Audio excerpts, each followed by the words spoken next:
right, good afternoon, everyone. Good afternoon. My name is Meredith Lilly, and I'm Senator Reverend Warnock's Senior Advisor. I will be moderating this town hall this afternoon. So go ahead and please take your seats. I would like you to know that this church allows absolutely no food and beverages. So if you're seen eating or drinking, they will ask you to leave, but there are water fountains outside if you have to have something to drink. Now it is my privilege to introduce the pastor of Zion Hill Baptist Church and the host of today's event, Dr. Aaron Parker. Yep.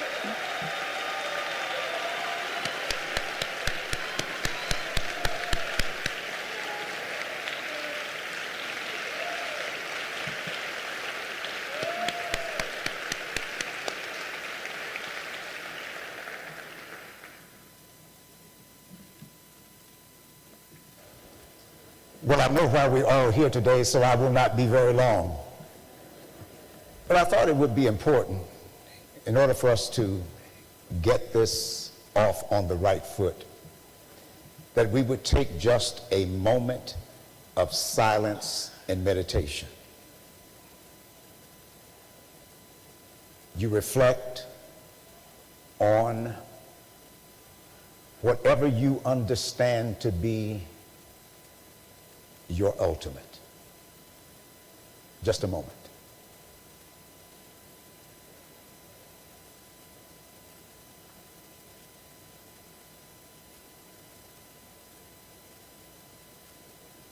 Thank you. To Senator Warnock, the Warnock staff, pastors, elected officials, other community leaders, my sisters and brothers, welcome to Zion Hill Baptist Church. We're so very glad that you have decided to come and to share and be a part of this very, very, very critical and important occasion. We know why we're here. We are here to both inform and to be informed. I trust that all of us have come for that particular purpose. I want to offer just a few expressions of gratitude to Senator Warnock's staff, the staff here at Zion Hill Baptist Church, led on by Sister Tina Spencer-Smith, the entire Zion Hill family for your cooperation, the coalition of security teams, and for all who have come to share and be a part of this occasion. I would ask just one thing during this town hall as pastor of the church, and that is that we respect one another as human beings.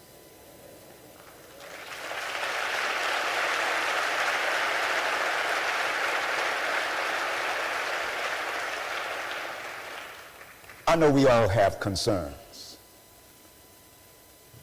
We all have issues that we want to get forth and get on the table, and here at Zion Hill you have a right to do that.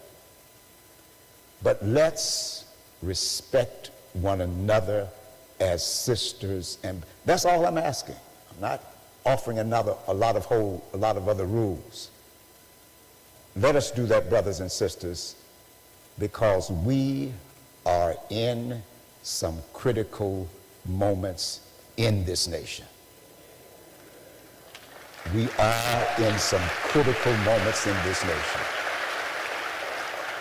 And we need insight. We need leadership.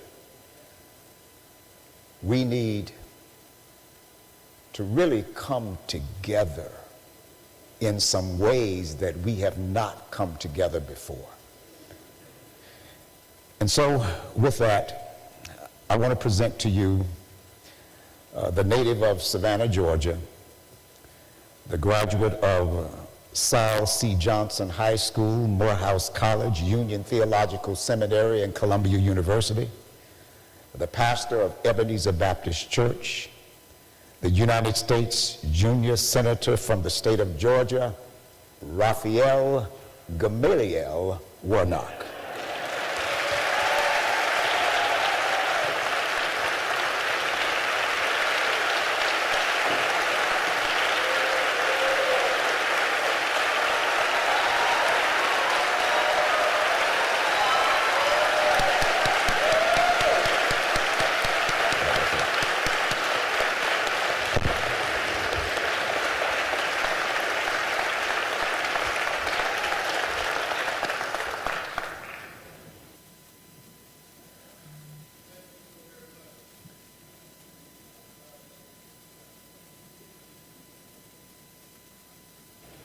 Hello, everybody. Can you hear me now? Yes. Thank you all so very much. It's great to be here. And I'm in church. I give honor to God, who is the author and the finisher of my faith and our faith.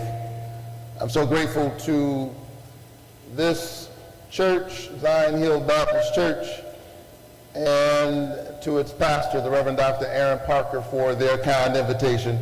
Would you do me a favor and give them a great big round of applause? Let them know how much we appreciate Zion Hill.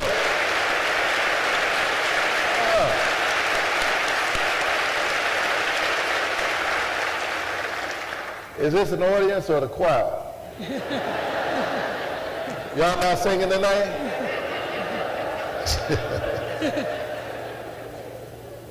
It really is a pleasure to be here with you today. I'm eager to hear directly from you this evening about the problems that you are facing, about your families and your communities. I'm here to answer your questions. And I want you to hear how I've been fighting for you in Washington, D.C., which remains the honor of my life. I want to thank my staff for their work in helping us get ready. I want to thank my casework team. My casework team can help on your behalf if you're having an issue with a federal agency. Everything from getting a passport to issues with your tax returns. Feel free to reach out to my staff. I think I got the best constituent services in the state and perhaps in the country. They are set up at a table in the lobby. I also have my policy team here. Members of my policy team, will you raise your hand? Where are they? Members of the policy team. Are they where am I? In the back, all right? Come up a little bit so the folks can see you.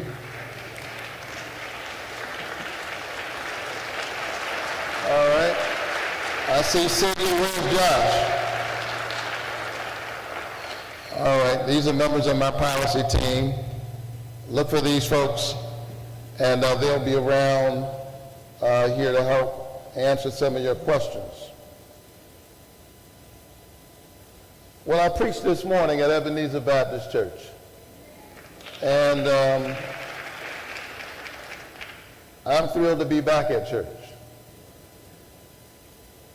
I'm thrilled to continue to do the work that I do, moving between those two responsibilities. In a real sense, my commitment to the constituents of Georgia is the same as my commitment to my parishioners. I promised when you elected me to walk with you even as I work for you. And I intend to keep that commitment. I'd also like to thank the elected officials who are here today. If you're an elected official, please stand. All of our elected officials, give them a great big round of applause. Good to see you.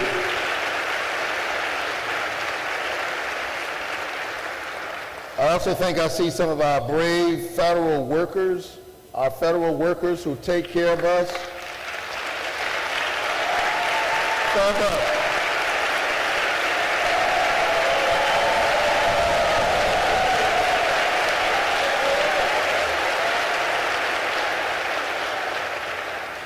So our federal workers have been fired. They've been cast aside. They've been demonized by those who are trying to use them as an excuse for giving tax cuts to billionaires. I want you to know that I'm on your side and I'm fighting for you every single day, and we appreciate you. We appreciate you.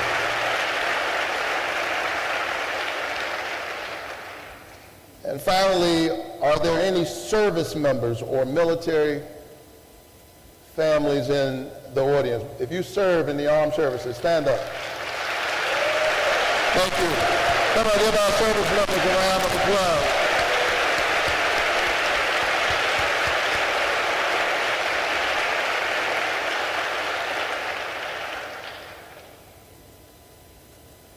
always said that it is the honor of my life representing Georgia in the United States Senate.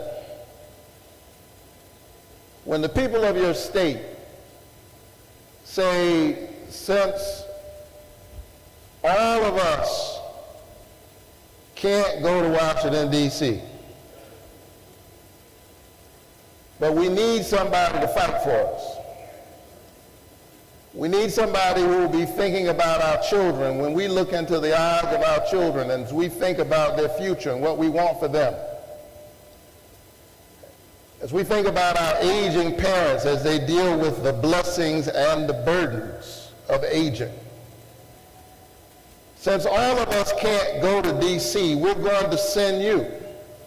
And we're going to trust that in rooms of power, when the chips are down and deals are being cut, you're going to be thinking about ordinary people, and we're going to trust you to get it right. For me, that's a sacred covenant. And I want to thank you for that trust. I've always said that my job is not for the people to hear my voice, it's to give the people their voice. And over the past few years, I've continued to work to be your voice in Washington and to uplift your stories.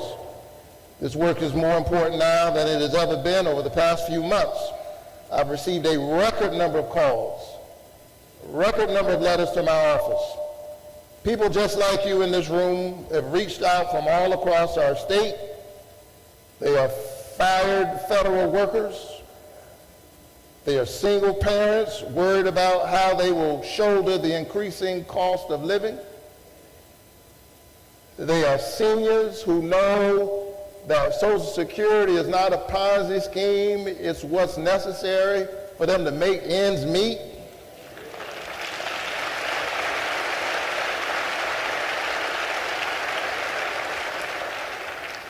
They're ordinary people. And so that's why we are here today to talk about what keeps you up at night and what I'm going to do to fix it and what we can do together. What we can do together, because you can't outsource democracy. It's a group project.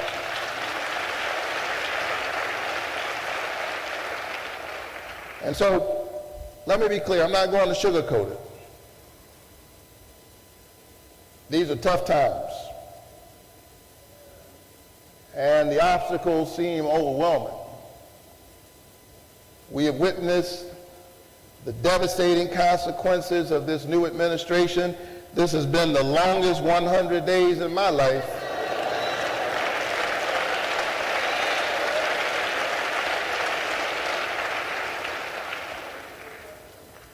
We've seen the gutting of the CDC, our world-renowned health agency that literally keeps us safe from age-old and new diseases and sicknesses. Let's hear for the CDC. We support the CDC.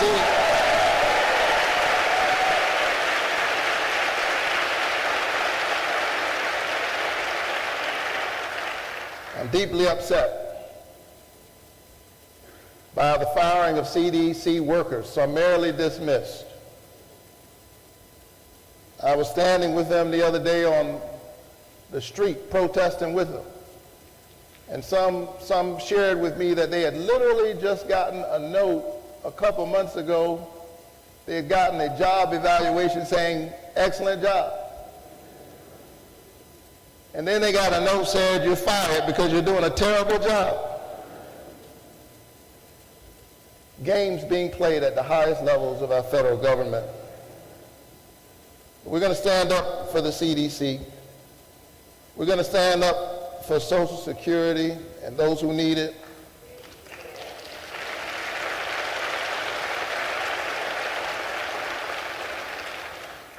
We're going to stand up for qualified workers all across our federal agencies. We see what this administration is doing, firing workers and then nominating manifestly unqualified candidates to lead the most vital agencies in our government.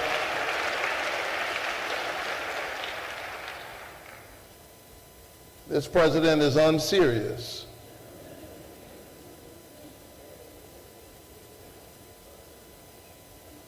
playing a reckless game of yo-yo with the American economy, implementing sweeping and harmful tariff policies that are putting some of our strongest global allies at odds with us, while endangering the livelihood of small businesses, increasing the cost of fertilizer for farmers in Worth County to the cost of school supplies for teachers in Cobb County, and everyone in between. If you own a small business, will you stand up? Let me see you. All our small business owners, thank you for what you're doing. I'm fighting for you. Wow.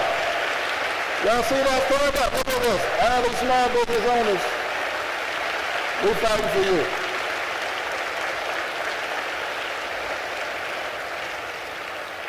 If you're a teacher, K through 12, stand up. All of our educators.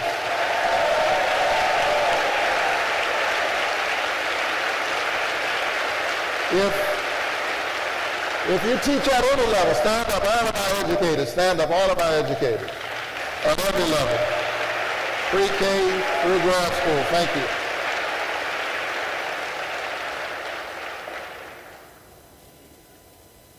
We're worried about our students. As some of Georgia's most storied and premier institutions, it's a sad day when young people whose idealism, which has often propelled our country forward, are afraid to speak their minds for fear of retribution. Our immigrant communities are afraid to send their children to school, to go to work, to receive medical treatment, to worship at church, at the mosque, at the temple. It's all of this and much more. And so when it comes to tackling some of the issues that have plagued our government for decades, like eliminating government waste, I've always been ready to take a seat at the table and have bipartisan conversations. But when new research shows government spending, listen, government spending is up this quarter compared to this time last year, despite DOJ's reckless and dangerous cuts, it's clear that they're not serious about cutting government waste. And they don't have ordinary people in mind. So I will always stand up to defend vital programs and fight for policies that uplift working families. I'll continue to champion legislation like the expanded child tax credit, which I passed in 2021. And I was proud to reintroduce the child tax credit just a few weeks ago because I believe we ought to give a tax cut to ordinary people, to hard-working families, rather than billionaires.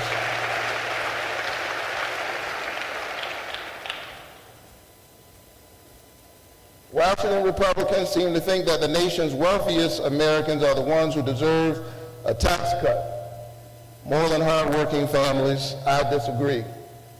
And I'm going to use my perch as a new member of the Senate Finance Committee to continue to fight back against these attempts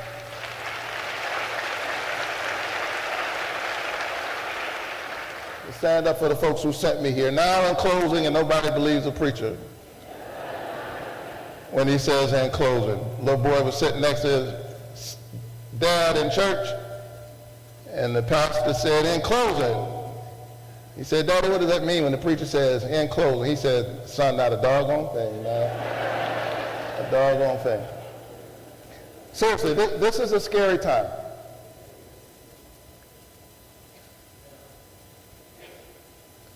And I want you to know that I'm sober-minded about it and focused. Even when you hear me laugh, know that laughter is not the gaiety of things, it's the grown made gay. It's about being a joyful warrior, but never giving up the fight. Today I won't have all the answers to your questions, I'll tell you that in advance. But let me just state that during this unprecedented time, we must come together to fight back against the dangerous actions of this administration. This is no ordinary time.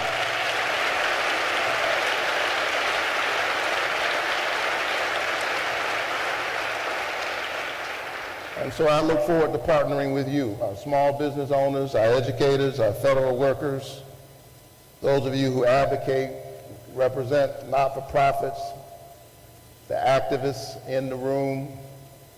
We're part of a broad coalition. Does that mean we agree with everything? No. If everybody agrees with you and your coalition, you got a small coalition. But we're going to have a conversation about how I can continue doing the work of serving Georgia and its people at the highest level. So let me throw things back to Meredith, and we can get things started. Meredith, I'll hand things back over to you. All right, thank you, Senator Warnock. Now, as we come, thank you.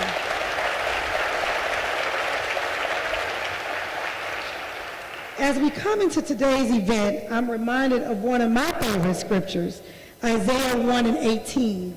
Come now and let us reason together. Come now and let us reason together. In that spirit, I hope we can have an open and respectful dialogue where we can listen to one another and work towards solutions that serve our community and our state. Thank you for being here, and thank you in advance for listening and respecting your neighbor, even if you may disagree. So you all got a ticket. Can you pull that ticket out? Hold it up. You all got a ticket. Hold your ticket out. So I will be pulling a series of tickets randomly. If you hear your ticket number called, please come up to one of the staffers in the aisle. Raise your hand. The staffers are in the aisle. Come up to one of them to ask your question. If you are unable to move out of your seat, the staffers, let the staffer know, and they'll come over and put the mic, bring you the microphone. Please limit your speaking time to 60 seconds. 60 seconds. There are a lot of people in the room. Now, if you go over the 60-second mark, then you'll hear my voice next. All right? 60 seconds. Let's be respectful. Now, if we don't get to your question, because there's a lot of people in this room, if we don't get to your question tonight, we have a lot of staff here that will be in the hallway until the very last person leaves. We have case workers here. We have our policy team here. We have our outreach team here. So there's a lot of staff that can get to your question if you don't hear your number called in here tonight. Please do not scream out to ask your question. We're going to be respectful. We're going to do things in decency and in order. All right, so let's get into it. Also, one last thing, if you require an accommodation due to a disability, please notify one of our staff members now, and we'll be happy to assist you. And if you can't move out of your seat, our staffers will come over and bring you the microphone. So we're going to get started. Is someone here to help me? All right. I'm going to pull the first three numbers, and you can come on to the microphone. Thank you. Number 429, 1600, 455. Again, that's 429, 1600, 455.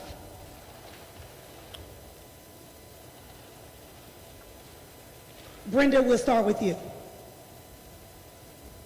Hi, I'm Jasmine Newsom. How are you today? I'm well. How are you? I'm doing great.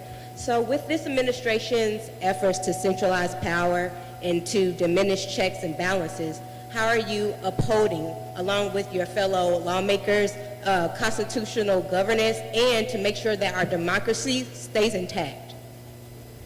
Thank you so much. So, thank you for that, Jasmine. That question really gets at the heart, right, of what we are facing. And what we are seeing in real time is that our democracy depends on our charter documents, the Constitution, Declaration of Independence, our laws, 3 co-equal branches of government. But what we're learning in real time is that certain norms and the sheer commitment of people to honor those norms and to stand up for them is the glue that's held our democracy together for now almost 250 years. And so you have my commitment that I will use all the powers that I have to defend our democracy. It's the reason why I've always fought for voting rights. It's the reason I've always felt like democracy is the first thing, and I was disappointed, quite honestly, in spite of all the incredible things we got done my first 2 sessions in Congress. I was fighting hard to pass the John Lewis Voting Rights Advancement Act and the Freedom to Vote Act, because not only do they deal with things like voter ID and issues of people having access, dark money in our politics, which has been sapping the lifeblood, siphoning the lifeblood out of our politics for years. And so you have my commitment that as a member of the Senate, I'm holding this administration accountable. I'm dragging Trump officials in front of my committees and asking the tough questions. I'm voting down legislation that I think runs roughshod over the American people and their rights. And in the moments when it's appropriate, I'm happy to join briefs where people are challenging him in court. And I don't know if you've noticed or not, he's been getting whipped in court, even by some judges that he appointed. So I am heartened by some of what I'm seeing come out of the judiciary. Honestly, I'm deeply disappointed in my Republican colleagues in the Congress.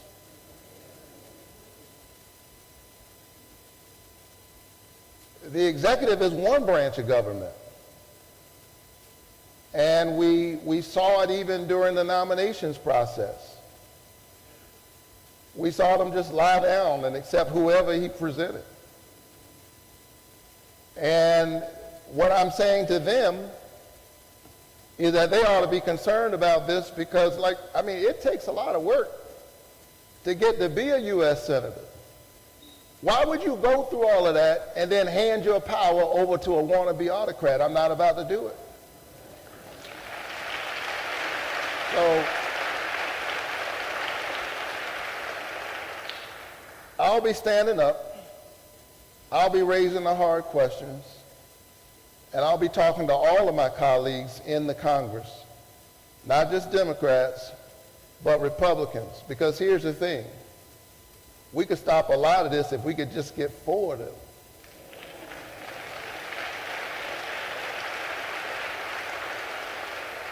If we could just get 4 of them in the House or 4 of them in the Senate, we could get a whole lot done.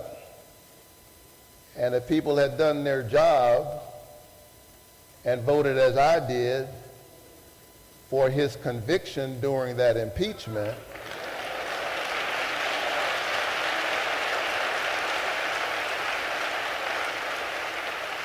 then we wouldn't be here. But that's water under the bridge. And know that I will remain vigilant in defending our Constitution. It's the covenant we have with one another.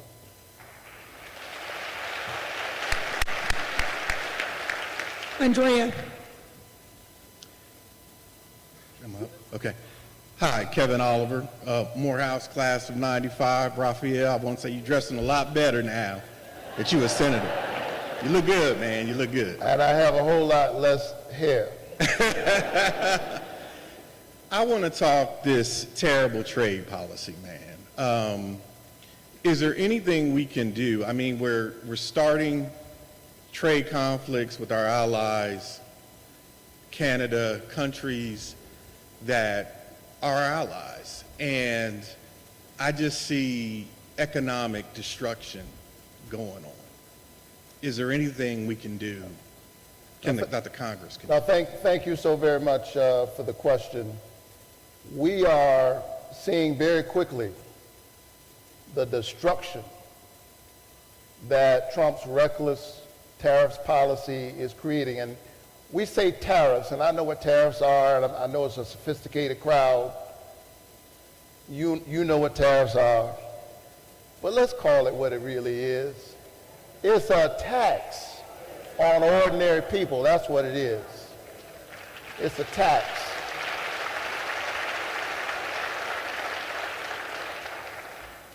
And we need to keep calling it a tax.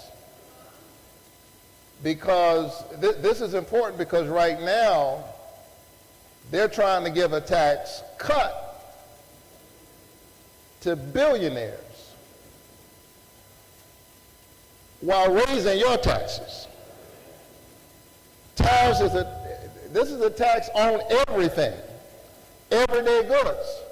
So apparently we have a president who thinks that billionaires' taxes ought to go down and yours ought to go up. And we're not surprised, because he said he was going to do it, but he is being enabled by my colleagues on the Republican side. So part of what we got to do is hold them accountable. Hold them accountable. And if you're listening to me and you're in, you ought to call them. If that's your congressperson, you ought to reach out to them and let them know that you're going to hold them accountable. So I'm a new member of the Finance Committee, and I'm the ranking member on trade. So tariffs is right in my wheelhouse. So know that on my committee, I will be holding his trade representative and others accountable for this awful, reckless policy. I will be holding them accountable. Let me give you one example, and I've been talking to business people all over our state. And ironically, if you think this is a Democrat and Republican issue, I haven't found anybody other than Trump and the people around him who say yes, yes, yes, who think this is a good idea. I'm talking to Democrats and Republicans, and I'm not talking to business people who think this is a good idea. I haven't run into them. Georgia farmers know it's a bad idea. So they need fertilizer for their goods. One of the key ingredients for fertilizer is potash. Guess where the potash comes from? Canada. And so somebody's got to pay for that. Who is that? You. Meanwhile, farmers are trying to make their businesses work. It's a tough business. The margins of profitability are narrow to begin with. There's so much you don't control, weather and other kinds of things. And he's making it hard. You remember the last time he did this, he subsidized the farmers by giving them payouts. Well, that's not good for the taxpayer. So I will keep holding them accountable and talking about this. If you say, well, I don't know, that makes a difference. It does make a difference. I'll show you one example of how it makes a difference. We kept making noise about this, and as a result of me and others calling out the administration on this, we were able to create enough pressure on our Republican colleagues that we did pass an amendment. We passed a measure out of the Senate that would stop the president's ability to put these trade barriers on Canada. So little by little, bit by bit, we keep making the case.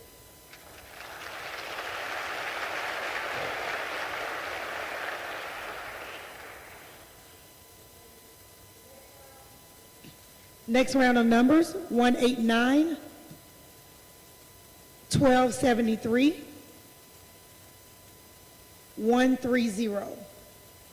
Again, 189, 1273, and 130.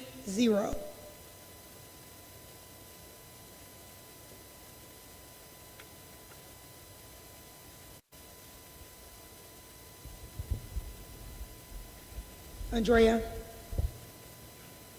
Oh, sorry. Hi, I'm Tanya Spicer, and thrilled to be here. So thank you so much for the town hall. I just have a question about Doge. What is it? If it's illegal, why is it still happening?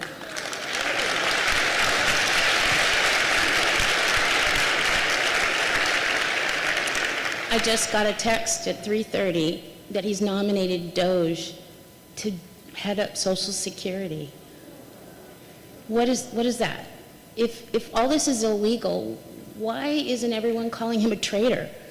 He just said he's unsure. He doesn't know, as a president, if he's supposed to follow the Constitution. What does that mean? What are we doing? We can't just keep legislating it. If he's a traitor, he's a traitor. We have a Constitution.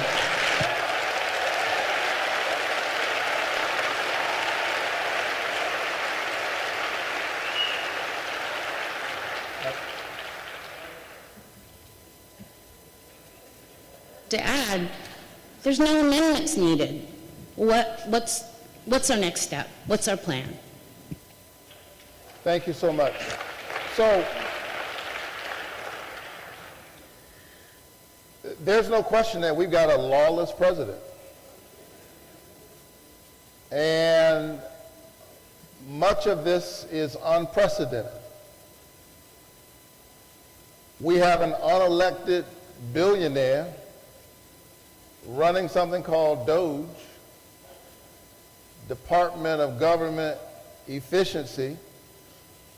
As you point out, he didn't go through advise and consent through the Senate, so he's not a confirmed member of the cabinet. He's not elected. He's posing as co-president. You've got this operation in which they are going through records at the Social Security Administration and other places, all under the pretense that they're going after waste. And as I've already pointed out to you, government spending actually went up this quarter as compared to this time last year. By the way, if Elon Musk wants to find some waste and fraud, I think I know where he can find some.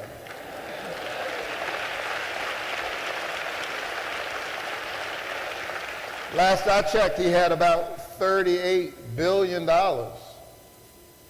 worth of government contracts and subsidies.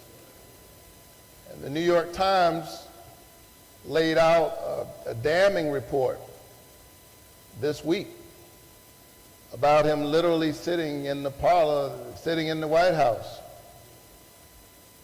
meeting with foreign entities, making demands. So part of what I'm very concerned about is, the levels of corruption that we are witnessing. This just corruption, unabashed, unembarrassed, out in the open. And we have to use all the levers that we have possible to hold him accountable.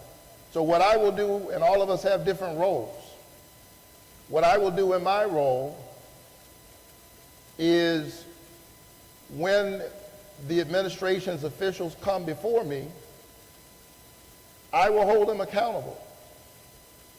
I will make transparent what they're doing. Part of what's made our government strong is transparency about what's going on. And so we have to hold them accountable. We have to hold it under the light. And I think that as the people see it, something does happen. I don't like to get into punditry, but I'm feeling that folks got quite a bit of buyer's remorse already. And as that reality changes, I think it creates the context for us to carry out the change that you want to see and that I want to see. Thank you so much for your question.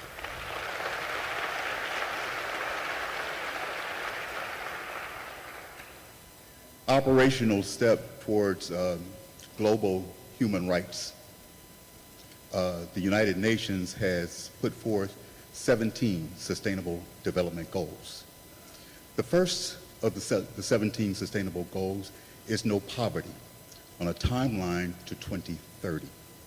But we'd like to ask on behalf of the Free African Society and the beloved community is what is our plan? Where do we go from here? Because we're apparently in chaos and we've got to get out back to community. Thank you so much. Let me just say to you that I share your commitment to eradicating poverty. Certainly, we should not have the poverty that we see in the United States of America. 1 in 5 children in our own country is food insecure and doesn't know where their next meal is coming from. Think about that. In the wealthiest nation on the planet and in human history, 1 in 5 children is food insecure, don't know where their next meal is coming from. And so, as a member of the Agriculture Committee, and as a free lunch kid myself, I am focused on hunger, I'm focused on poverty. I look back at my life and I'm in awe of my own journey. A kid who grew up in public housing, one of 12 children in my family. I'm number 11 out of 12. Clearly my folks read the scripture, be fruitful and multiply. I'm the first college graduate in my family. I often say that I went to Morehouse on a full faith scholarship. I didn't have enough money for the first semester, but Pell Grants and low interest student loans at a time when you didn't have all these bad actors provided for me a path out of poverty. And what sickens me, and the reason why I do this work, honestly, the reason why I put up with politics is my commitment to service and the fact that I recognize that it would be harder now for me to do what I did coming out of public housing, growing up as I did in my generation in the 80s. It'd be harder for me to do that now than it was then. And so that is a terrible indictment about increasing wealth inequality in our own country, which I'm committed to addressing in a whole range of ways, including workforce development, passing the child tax credit,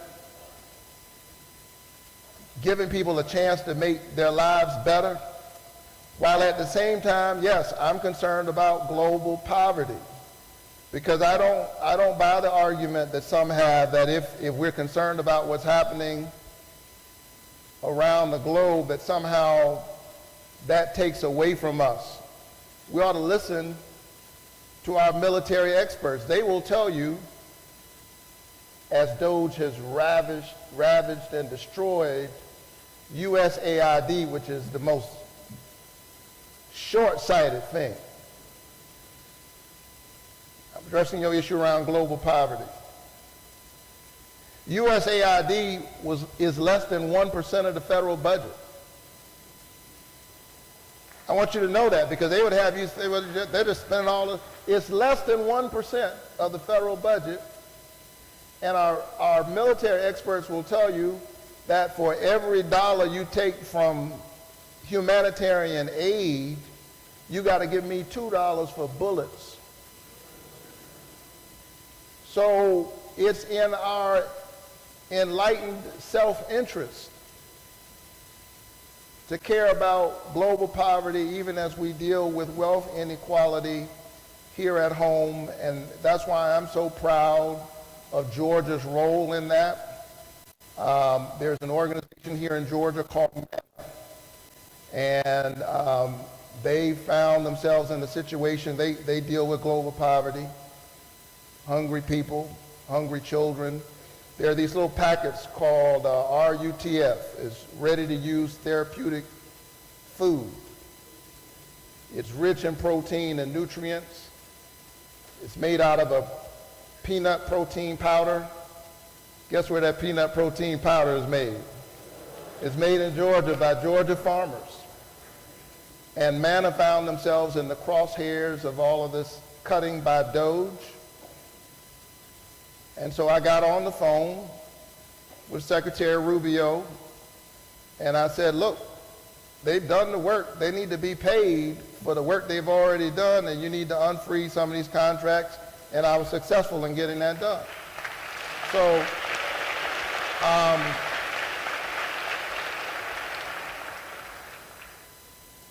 I will hold the administration accountable, but we need a longer vision, a broader vision for how we build what Dr. King called the beloved community. And as the pastor of Ebenezer Church, where he served, serving in the Senate, know that I remain committed to that work, and I hope we can keep this dialogue going.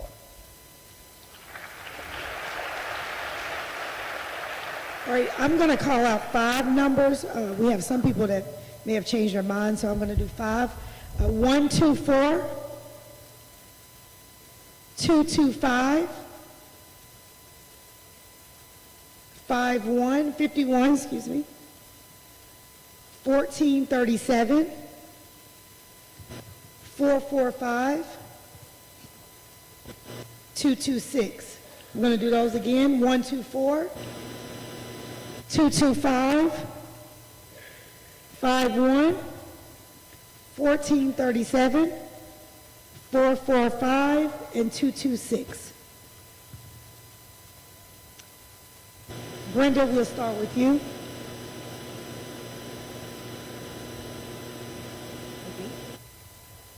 Hi, Senator. Over here. Hi, Brenda. Pregnant lady. I'm Melissa Page. Congratulations Thank and you. blessings on your little Thank one you. on the way. Found out I was pregnant the Friday after the election. It's just a rough time. I want to thank you for holding this town hall. I'm so glad I wrote down a question. I know you work very hard to represent the people of Georgia and that your faith informs your practice as a senator, and I do thank you for that as a fellow believer. As you know, the Democratic Party, I've heard, is something like a 20% approval rating at the moment. Can you hear me okay? Okay. People like David Hogg have suggested primarying ineffective Democrats in order to get people in office who are better in touch with the needs and voices of voters. In your opinion, what is your vision for the Democratic Party moving forward to gain back trust? And does that vision allow for room at the table for Palestinian voices and leaders like Representative Ruhr Roman? Thank you so much.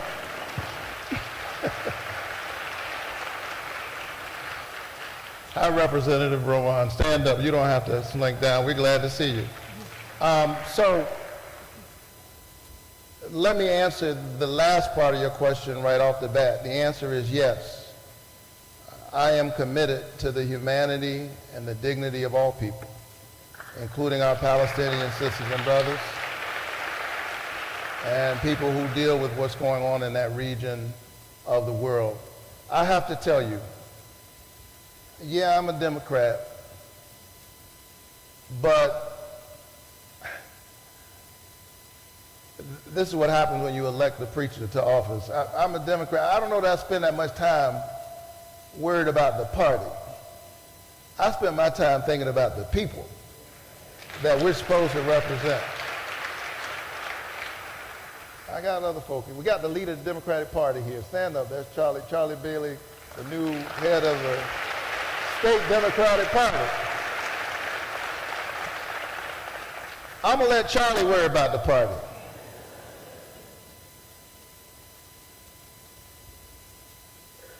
I really am focused on the people because I think that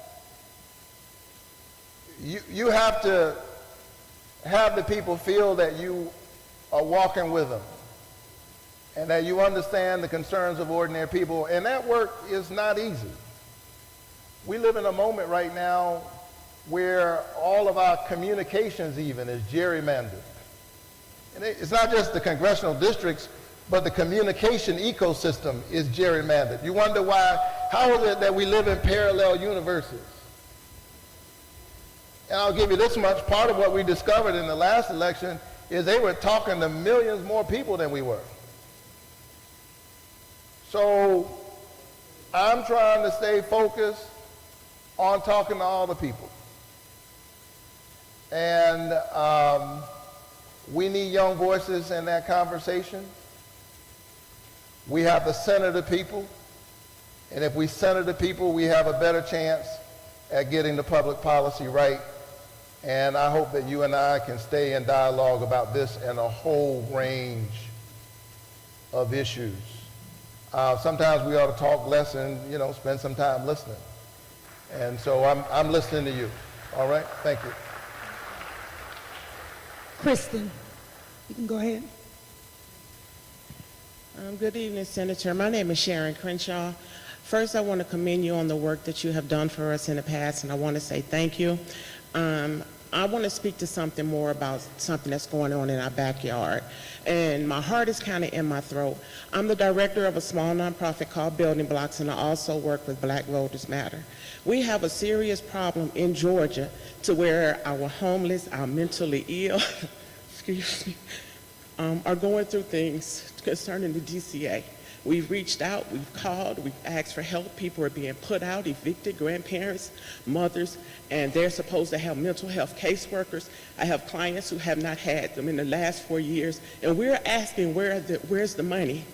What are you doing? Where is the money? I've asked for accountability from the top of DCA to the bottom. I get no response. These people are being told they have 7 days to get out. And you can't evict someone legally within 7 days, but because they have mental health issues, they don't know any better. And I'm dealing with these people, and my heart is aching and crying for them now. So I'm asking you, what can you do to help these agencies help me help these people? They're coming out of homelessness. And they don't know that they can't be put out. And everybody in here, your dollars pays for this. There is something that we have, community service boards that are supposed to help these people, and they aren't getting help, sir. Thank you so much. So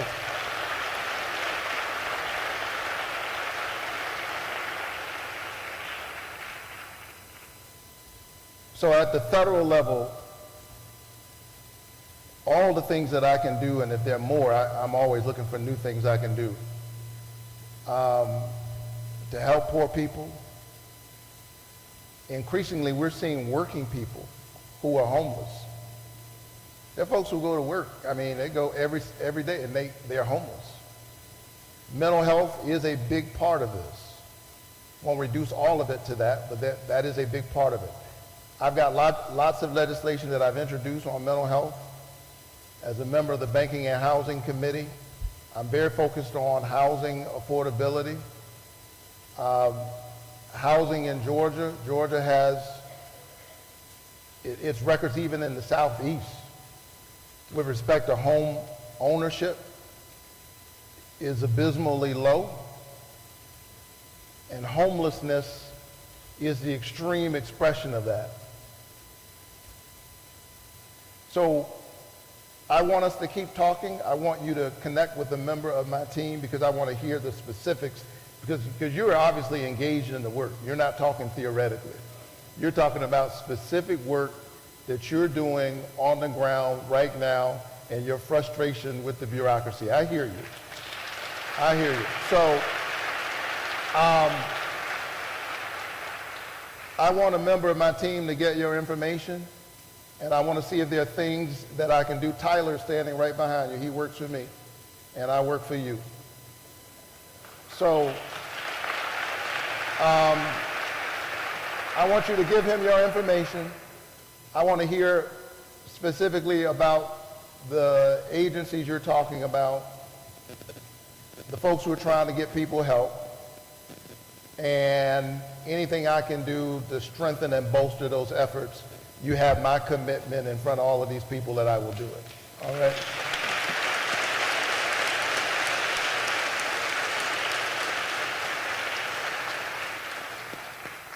Brenda. Hello, hi, my name is Kay Butler, and I am so thrilled to see this town hall in a church. And I think that we need a whole lot more of that. Hopefully, ministers can get involved in terms of coalition about where it can be in different areas of the state.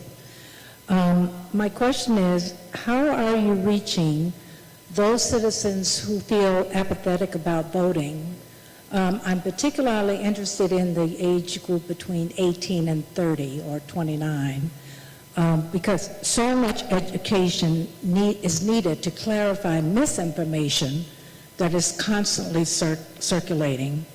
So I'm hoping that we'll see more and more of these to reach that population, not just the younger folk, but anyone who's apathetic.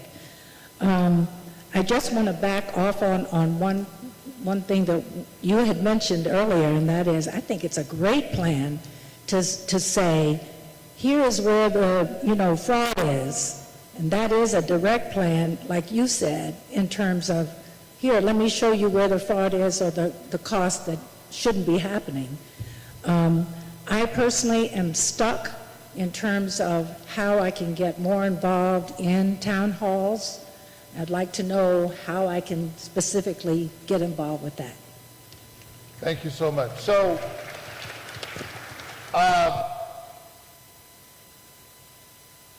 your vote is your voice. Your voice is your human dignity.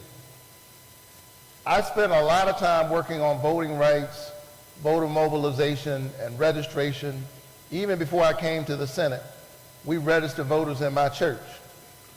I tell my folk, it's a sin not to vote. Because you're giving up your voice. You're giving up your humanity, your ability to have a voice in the direction of the country and your destiny in it. So I took that same spirit to the Senate, and I want all the young people or the folks who are apathetic to hear me. I know there aren't any apathetic people here because they're here in this church on a Sunday night. But tell the folks who say, well, my vote doesn't matter. Well, if your vote doesn't matter, why are some people working so hard trying to steal it? Why are they trying to take it? If you don't know you have power, some other folk have realized it and figured it out. And I don't mean a long time ago. I mean in recent days when they passed the SAVE Act in the House. Look it up, the SAVE Act. The whole effort was to make it harder for people to vote. So they literally have provisions in that legislation where your driver's license might not be sufficient. They want to make it harder for some people to vote. So I know what I'm talking about. I don't want to spend this time talking about my campaigns, but this is illustrative of the point. After I won the first time in Georgia,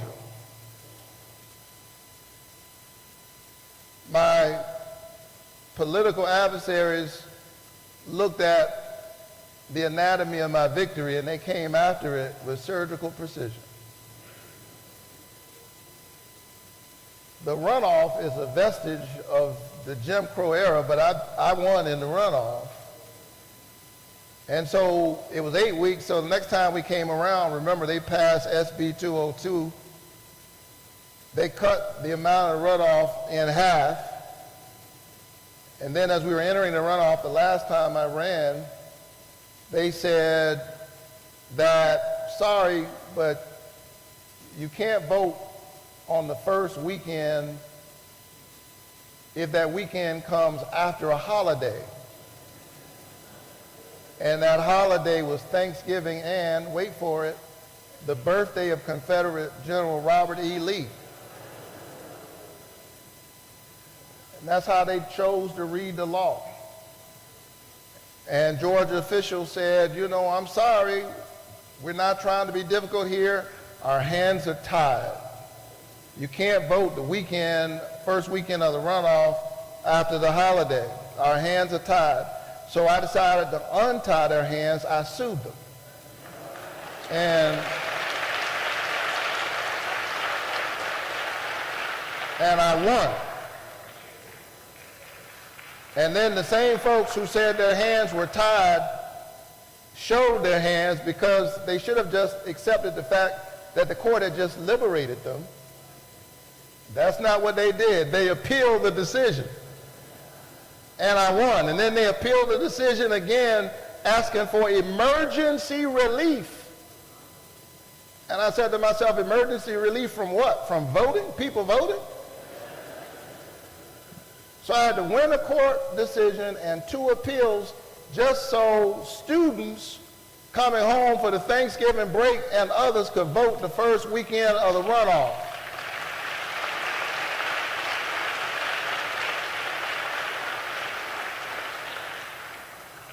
And I don't remember. My staff gets nervous when I want to make sure. We about 100,000 people, I think, voted that weekend, somewhere in that ballpark. And I won by about that margin, somewhere in that. So what I'm trying to say to you is that voter suppression is a little bit chipping a little bit here, chipping a little bit there. It's not these big things always. And shucks, I don't know how anybody could be apathetic after what we're going through right now. We say elections have consequences. That ain't a slogan right about now. We're living that reality. And here I am doing everything I can with the tools I have, but those tools are not the same as they were my first 2 Congresses.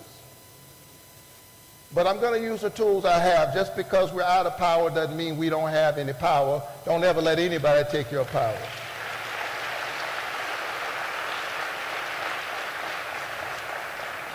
Brenda. Hi, my name is Dawn Warner, and I am with the MG Holistic Society, a nonprofit organization. And my heart is really full right now because this current administration has made it impossible for nonprofits to get funding if you use certain terms that are deemed DEI. And well, I'm black, we're black, we're disabled, female, so there's some words that we can't use to apply for certain fundings. So I would ask, kind of twofold, what advice would you have for nonprofits in the same type of situation that's seeking funding? And then the other part is, as you are part of this finance department, to keep in the forefront, if you can, that there are a lot of people who rely on medications that come from overseas, that if those things are taxed, they really will not be able to afford it, and it is seriously a matter of life and death. So on the last thing that you just said, the issue around tariffs, Congress needs to seize its power. That is within our domain. And what you are witnessing is people who are literally giving their power away. We could stop the tariffs issue and the president's reckless way in which he's carrying out these tariffs. The Congress could stop this tomorrow. I need you to understand that so you will know who to hold accountable. We could literally stop this tomorrow if some folk would recognize that they don't work for a king, they work for the American people. We could solve it tomorrow.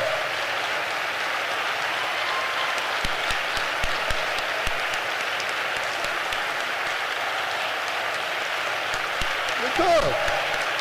So I just want you to know that. So because I'm talking to people And Democrats and Republicans are frustrated by this. This isn't partisanship. This is math. The math ain't mathing. And on this, Wall Street and Main Street agree. So I'm taking the time to say that to you so you'll know who to hold accountable.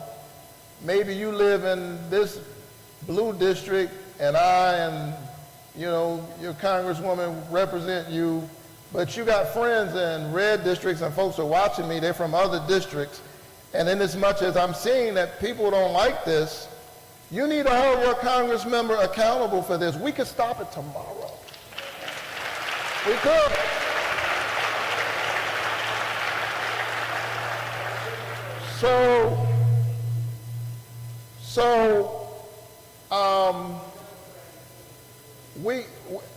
I think I've answered your question.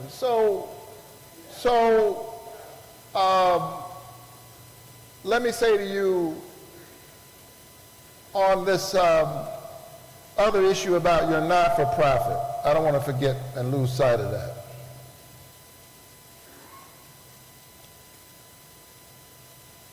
My team is very effective at trying to get congressionally directed spending, earmarks. And we've walked with and worked with a number of our entities in Georgia, schools, municipalities, others, who are trying to navigate the system. And I take direct interest in trying to get some of those through. So if you're talking about specific federal funds, I want you to reach out to my office. I want one of my staff members to get her name and number, and let me see how we can help. I heard your larger point on DEI. Our country is great, not in spite of its diversity, but because of it, and we have to stand up for it. And we have to stand up for one another. I think some people were surprised to discover that they too were DEI.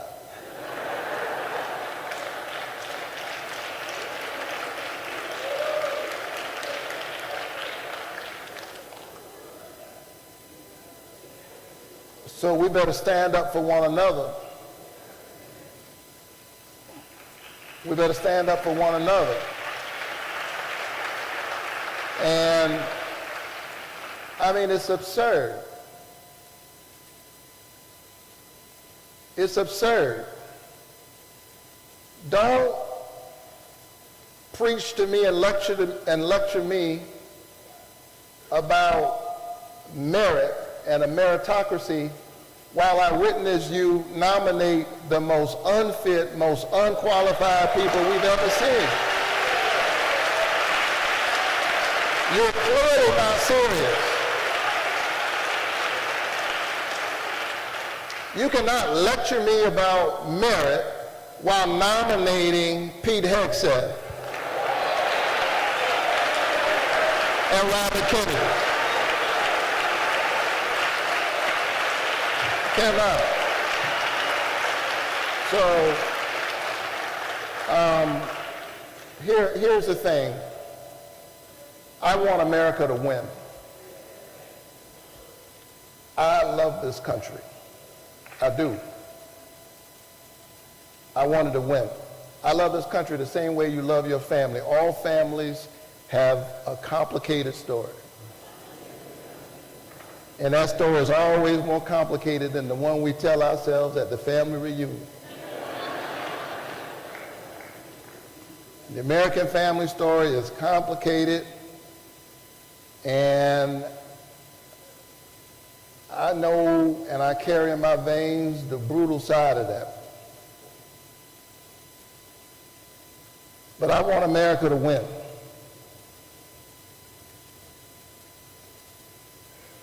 My daddy had to give up his seat while wearing his soldier's uniform. Fighting for America, had to give up his bus seat. He had to give up his bus seat, but because we kept fighting for America, his son sits in a Senate seat. So I love America, but we can't allow people to distract us with all of this nonsense. And by the way, I don't care what you call it. Do away with something you want to call DEI. I don't care what you call it. I just want every child to have a chance. Kids who are growing up in public housing, kids who are growing up in Appalachia, kids who are growing up in rural Georgia, kids who are growing up, in concrete cities. Because that's the only way we're going to win, is if all of our children have a chance. That's the only way we're going to be able to defend American interests amidst the geopolitical adversaries we have, like China. The only way we're going to win is we're going to have to be able to tap into the talent that we have on all sides of the track. Recently, I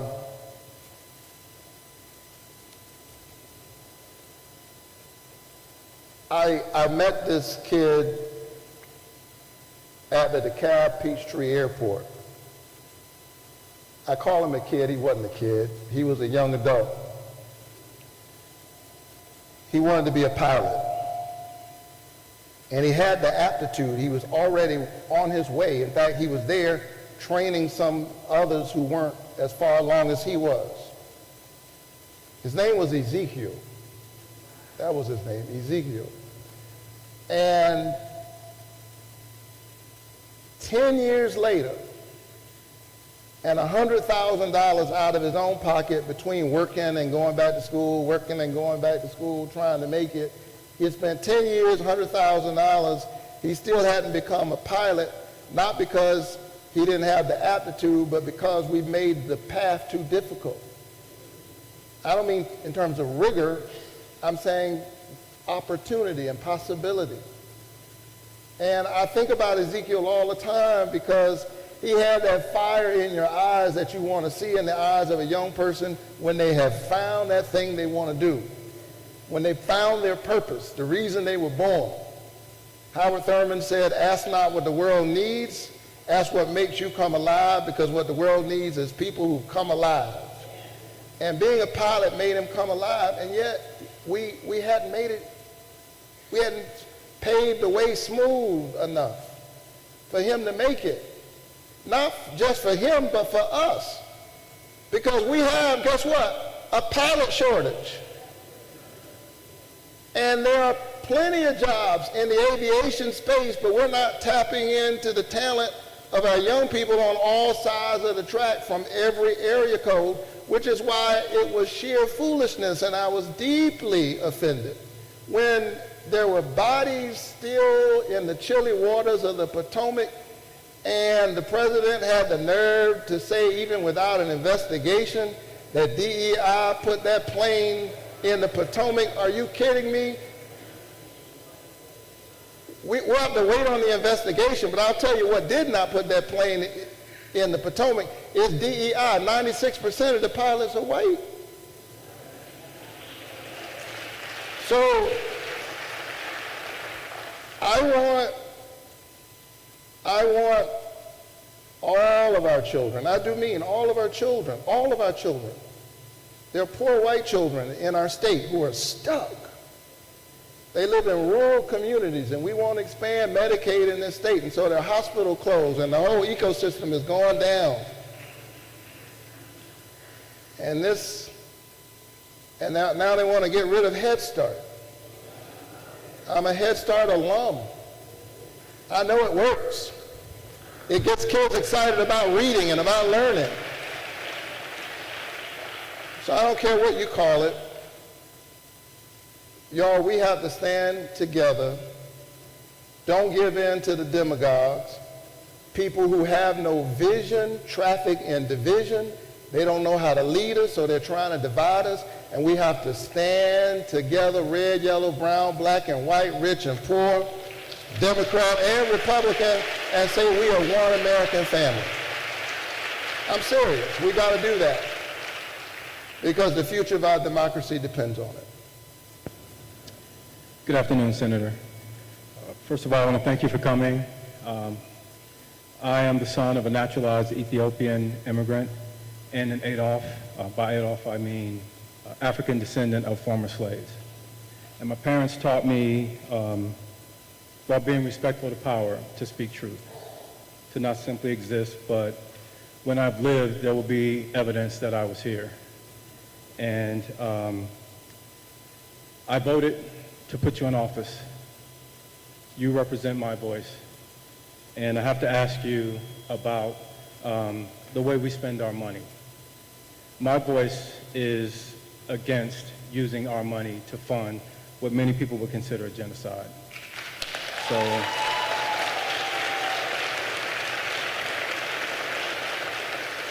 the American people seem to be against continually arming Israel as we watch them bomb Palestinians off the planet. As the descendant of an African man and a former slave, you know, we watched this happen to us. We've seen this happen in different countries. I have to ask you, what side of the fence are you on? Where's your voice as it relates to stopping the continual arming of Israel? We've seen Palestinian children being blasted, and not only that, even with a ceasefire, we see more and more approvals of arms being sent over and over again. So Israel's relentless. And so I have to ask you, what are you doing? Where are you on this? You know, what specifically are you saying? Thank you so much. So,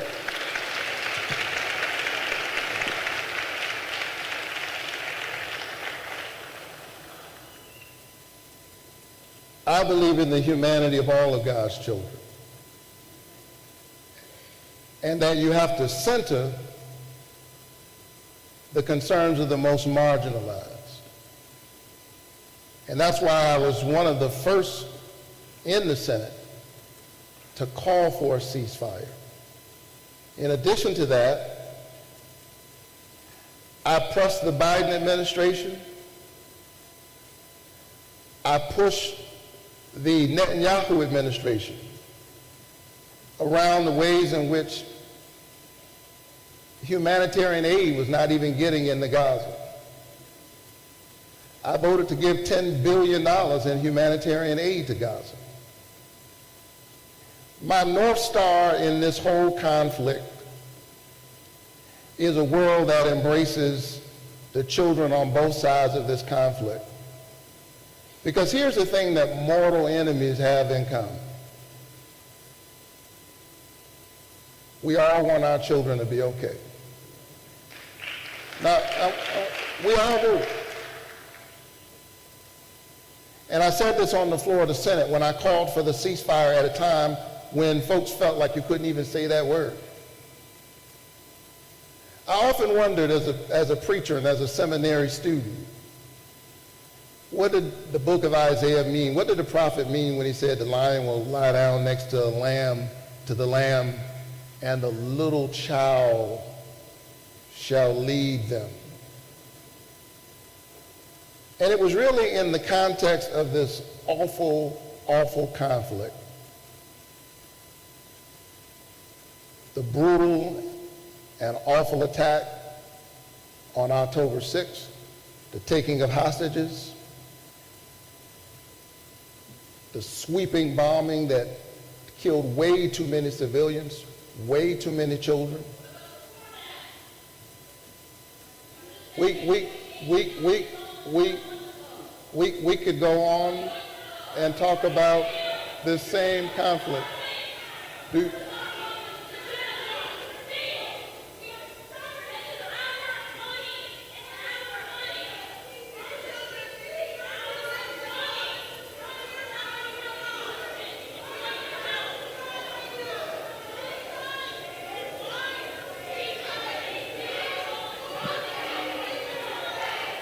So, all right, thank you. So hold up. Thank you. So,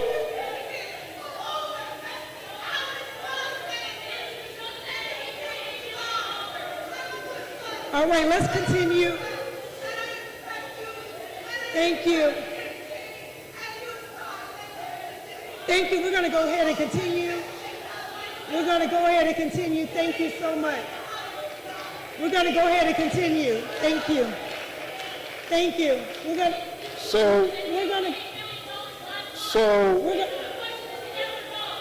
to continue with the program. Do you want me to answer the question? Thank you. I will answer the question, but I'm not going to shout.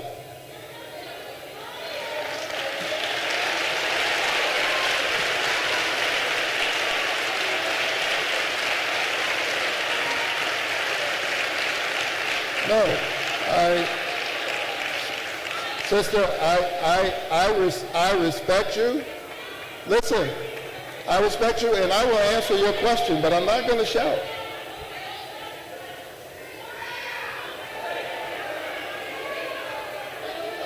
Let's continue to be respectful of each other.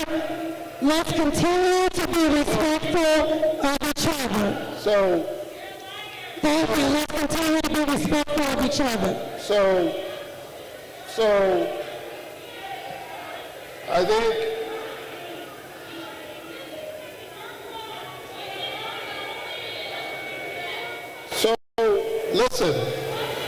listen. I have to tell you.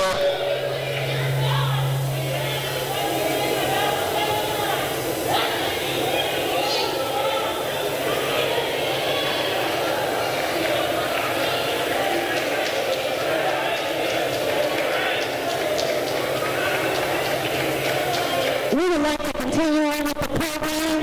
We have a lot of questions to cover today, so please let us be respectful of each other.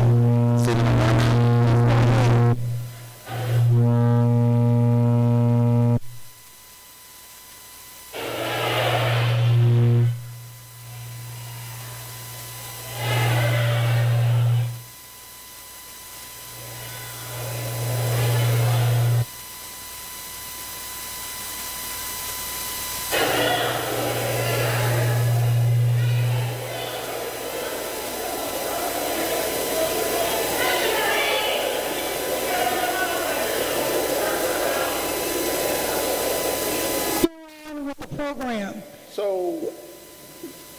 So I'm listen, ma'am. I'm not gonna shout over you. I will respond to your question. But even listen, I have to tell you. Listen, I have to tell you. We have to decide, as somebody who is an activist myself and who comes from the activist community. You can come and, and express yourself. This is a very passionate issue. Or we can have a conversation, but we can't do both of those things. I mean, we can do one or the other.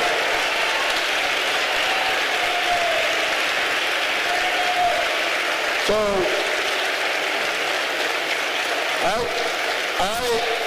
I acknowledge that maybe you would rather just make your point. And so I take it that that's what you want to do, make your point. But if you want to have a conversation, not just today, but in the days ahead, I'm happy to have that conversation with you.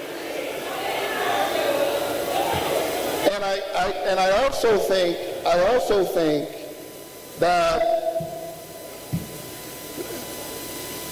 as incredibly important as this issue is, and it's a matter of life and death. It is. There are other issues here. And these folks deserve to be heard as well.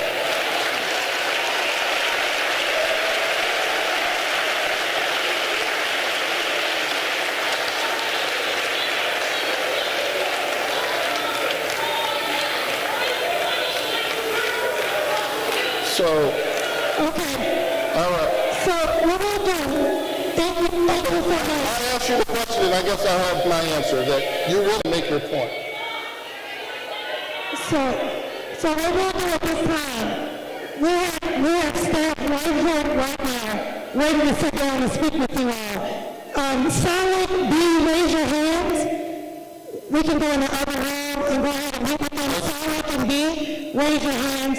They're here right now to speak with you. So we can continue with the program. Let's be fair to others. Let's be fair to others. Thank you.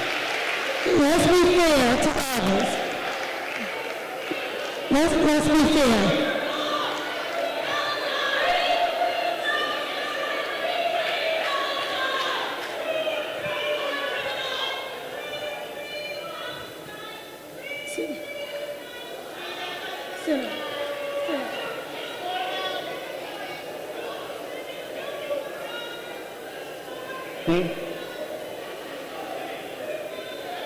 What was that? Okay. Yeah. All right. Next question. All right. Susan, please go ahead.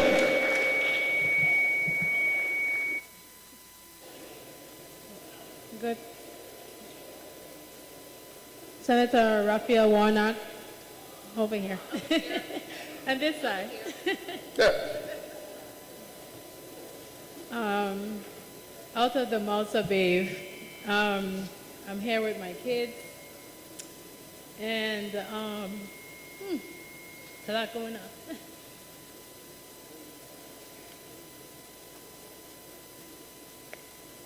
As a 80s baby, everything was stopping me from coming here today.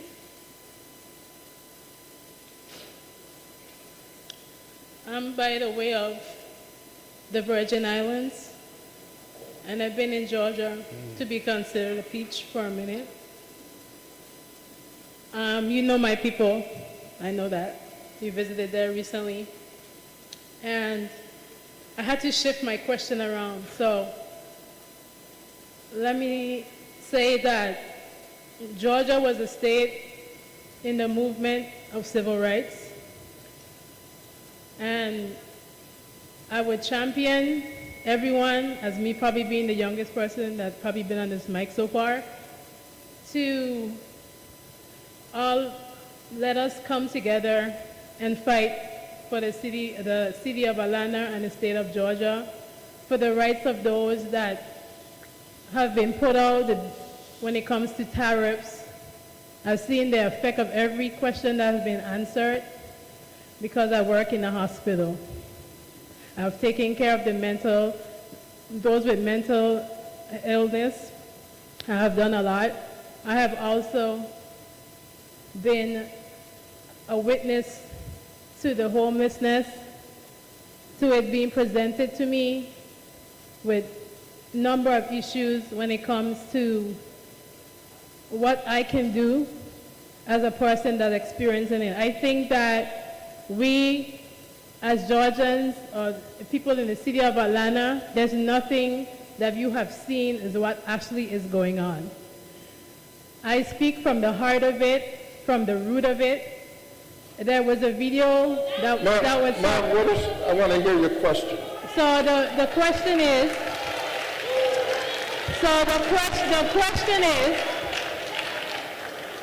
what can we do to come together as a people when it comes to business, those who suffer with homelessness, those that's under the bridge situation, what are we doing with that? Because from my assessment, from 2021, the situation with homelessness is 3 times worse.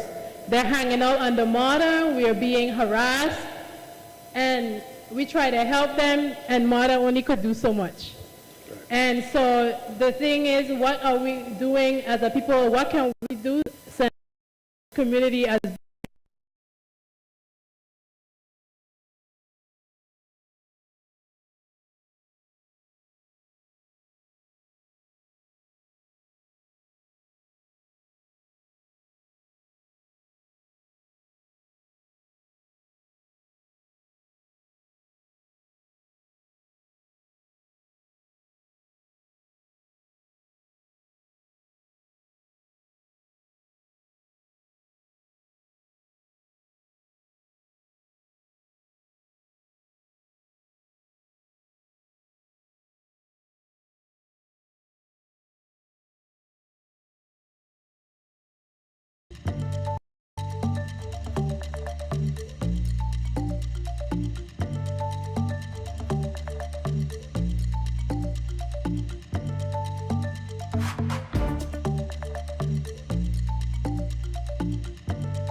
while living in a tent.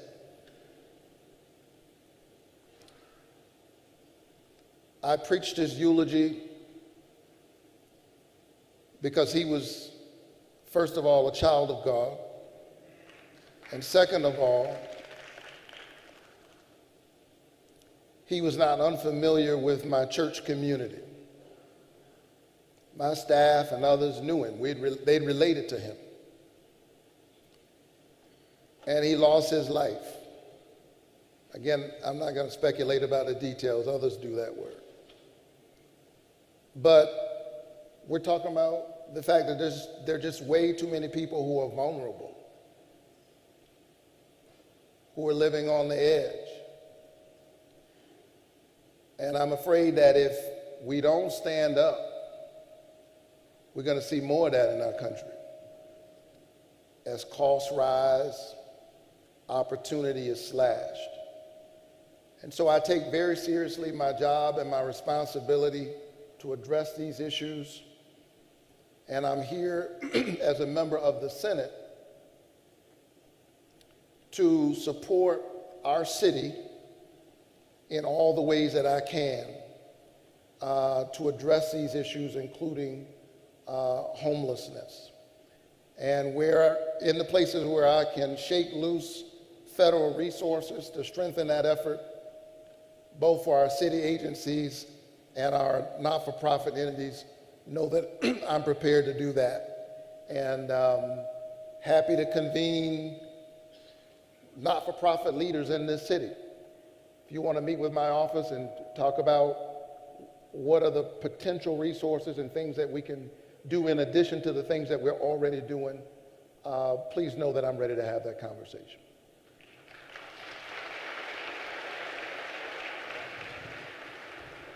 Next 5 numbers, 255, 6975, 335, 1433. Again, 255, 6975, 335, 1433.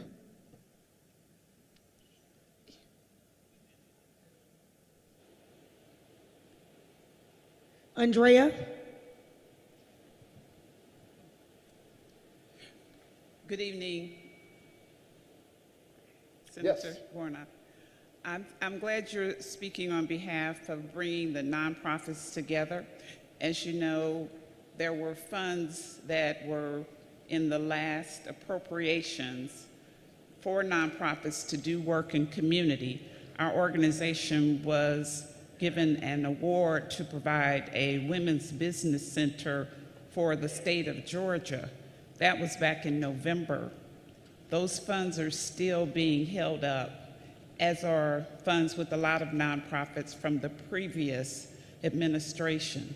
Is that something that will continue to kind of go back and forth, or is that something we can meet with your constituent services around? So definitely reach out to us. We are seeing rescissions of funds that have already been appropriated by Congress by this administration.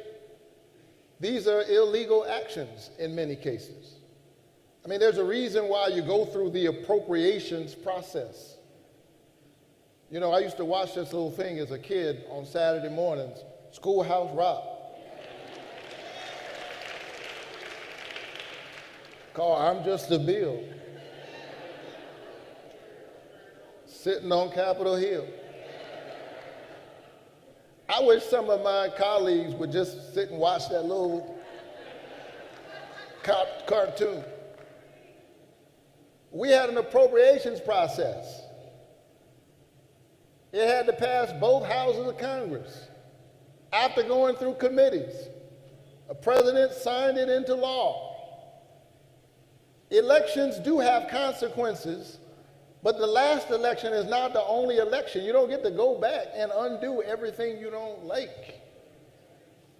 And why would Congress just allow that to happen? So these things are being challenged in court in real time. And I know it's frustrating. I know it. Because sometimes you don't have time. In some instances, entities are closing, small businesses are shut down while you're in the fight. So I'm not saying that lightly. I get it. But many of these efforts are being challenged in court. We're pushing back hard. And if you know, or if you have an entity or an agency that has experienced these rescissions, yes, reach out to me, because just as I told you, there was a situation with Manna that's right here in Georgia, provides the therapeutic food that I told you about for hungry children, not hungry children, children who are acutely malnourished, critical acute malnourishment. They were on the other side of the games that politicians play. And so I got on the phone with Secretary Rubio and literally went line by line and said, can you do something about this? I need you to do something about this. I need you to do something about this. And we were able to get some results out of that. I also had my staff reach out and fight for Second Harvest, which is another entity here in Georgia that provides food for people who are food insecure right here in our country and in our state. And we were able to get the $2 million contract that seemed to be frozen for Second Harvest. So you gave me some tools that I didn't have before becoming a senator, and I intend to use all of those tools. They announced on the Doge website that they were closing 5 Social Security offices in Georgia. I called them out on it. They rolled it back and acted like they didn't say it. That's fine, they didn't say it. Just leave those offices open. They fired thousands of CDC workers. I made noise about it. I got hundreds of them rehired. Not everybody, but I got hundreds of them rehired. And I will continue to fight. And if you have a grant, we'll see what we can do to help.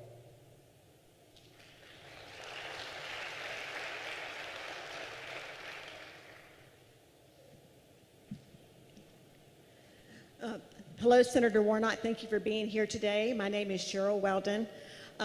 Like you, I'm more concerned about the American people than any particular party.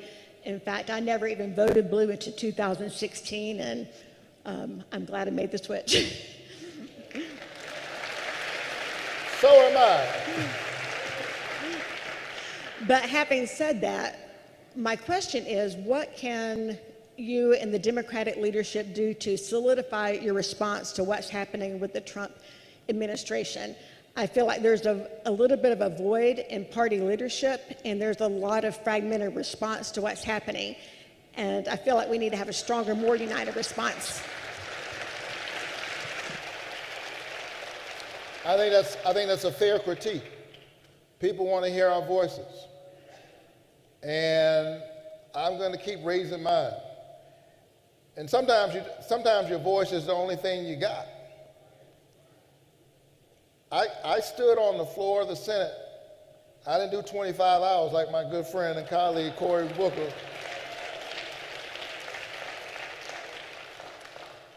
Reb, the Lord asked him to do that, 25 hours. That was his assignment.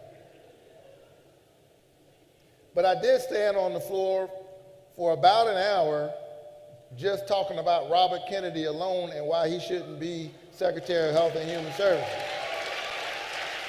Because I had met with him in my office, and I knew it was dangerous for him to be in that position. I already knew he was a vaccine skeptic. Children shouldn't be dying in large numbers from measles. So sometimes your voice, that's the point I was making. Sometimes your voice is all you got. But as a preacher, I know that your voice makes a difference. So raise your voice. I'm going to raise mine. I need you to raise yours. Let me tell you this. So we're in Atlanta. And one of the wonderful things about Atlanta is you get to walk around and rub shoulders with giants, and you act like that's just ordinary. We don't know how lucky we are that we live in Atlanta. Now, they're quickly passing away, but you know, I've been at Ebenezer Church now and back in the city. I'm from Georgia, from Savannah, but I've been back in Atlanta pastoring Ebenezer for 20 years, and we walk around and we rub shoulders with the likes of the late, great John Lewis and Joe Lowry and Evelyn Lowry and the great Andy Young, who's still with us. Ambassador Young told me this story that I've been thinking about a lot lately in these times. He said that after the Civil Rights Bill was passed into law, and we got the Civil Rights Act of 1964, Martin Luther King Jr. went to see President Johnson. And he said to President Johnson, we need a voting rights bill. We need voting rights passed into law. And LBJ said, I get it. I don't disagree with you. I understand why you're making the argument. He said, but I don't have the power. He said, Martin, you don't understand. I just used all of my political capital, or a whole lot of it, to muster that civil rights bill into law. I had to get, you know what I had to go through just to get that done? I just got that done. And so I hear you, but I don't have the power in various ways. The president kept saying, I just don't have the power to do it. So they left the meeting, and the staff was feeling all demoralized and dejected. And Andy and others began to say to Dr. King, what are we going to do, Doc? The president said he doesn't have the power. Dr. King straightened his back and said, well, if the president doesn't have the power, I guess we're going to have to get the president some power. I love that story, especially in these times. He said he might be the leader of the free world, but he doesn't have all the power. And if he doesn't have power, we're going to go and get him some. And so that's what Selma was. That's what crossing that Edmund Pettus Bridge was about. That's what John Lewis was doing. He was giving the President of the United States some power. So I'm saying to you that, yes, you have every right to push me and ask me, what are you doing? And we expect you to stand up and use your voice, and I will. But here's what I need you to do. I need you to create the context for the change that you want to see in the world. You gotta use your voice. So that's why, you know, I say to my sisters and brothers, even who stood up a little while ago and made, you know, their show and demonstrated their passion, I ain't mad at you, you know, because voice is important. And I just wanted us to have a conversation and actually hear one another.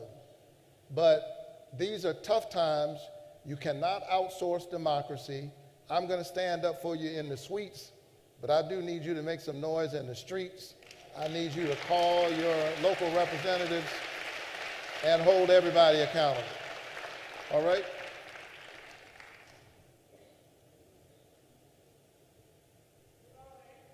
Okay.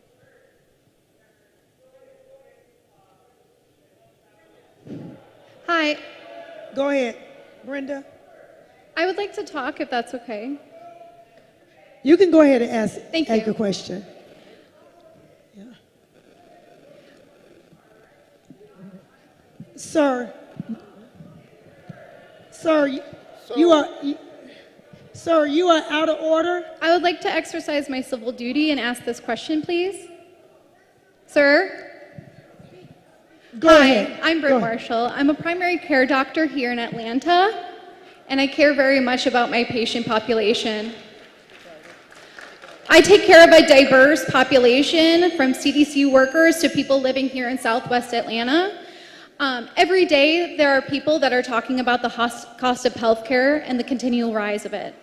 I'm really worried about what the conversations are happening behind closed doors between your Republican colleagues, and I would like to know more about what they're saying about stopping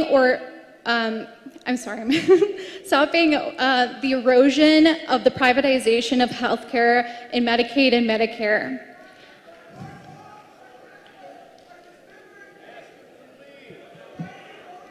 Excuse me, sir. Yeah. Turn. Where's my mic? All right, thank you. Check. Thank you so much. Thank you. Listen, sir, I have heard you and I hear you.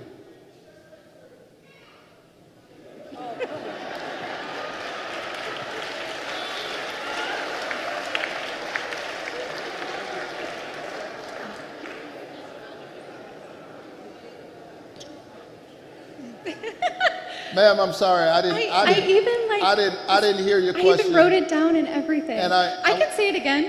I want to hear your question. Hi, I'm Britt Marshall. I'm a primary care doctor in Atlanta. I take care of a diverse patient population, CDC workers, people living here in Southwest Atlanta. Every day, people talk about the cost of healthcare and the continued rise of it. I wanted to know what's happening behind closed doors with your Republican colleagues on what the conversation is about stopping the erosion of the privatization of healthcare and Medicaid and Medicare. Healthcare is a right that we all deserve, and I want my taxpayer dollars to go to the people and not to private insurance companies. Thank you very much.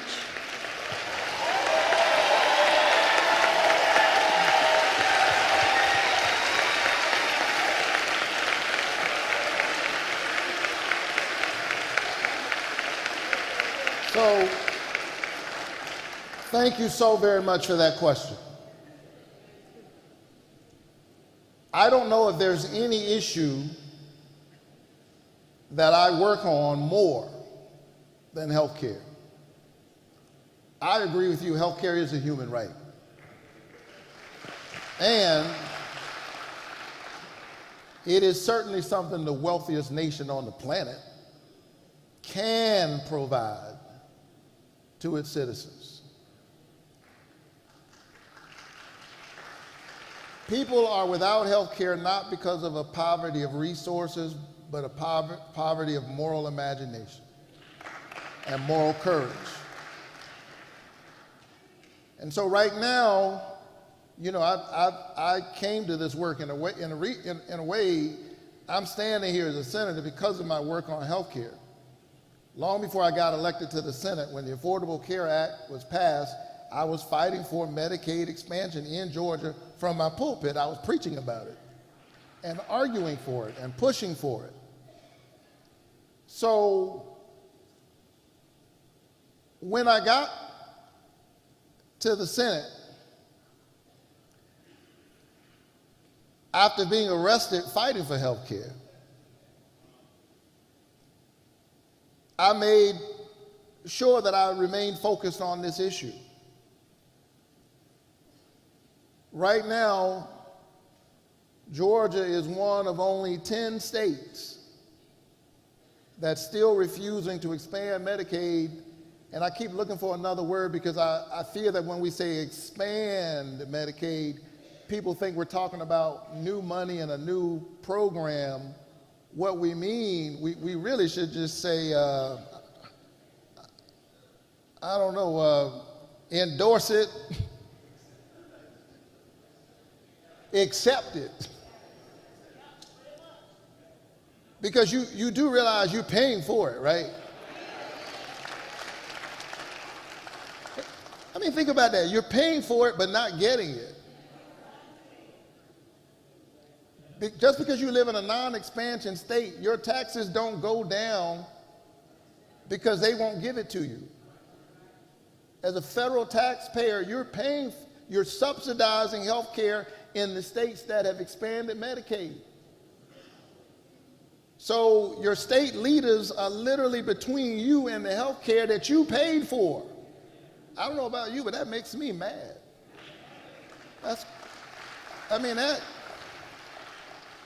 So I continue to fight for this in Georgia. In fact, when we passed the American Rescue Plan, I fought for a provision that I had to kind of elbow and work with my Democratic colleagues to get, because they're like, well, our state expanded. And that was to get additional incentives for states like Georgia to expand. So I got, I got $2 billion in additional incentives for Georgia to expand. Georgia left over 500,000 people in the Medicaid and the health care coverage gap, because it's mainly the working poor, left them in the gap and left that money on the table.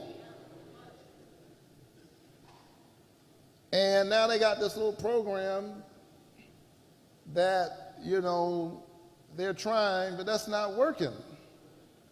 So these are the fights that I've been engaged in. But right now,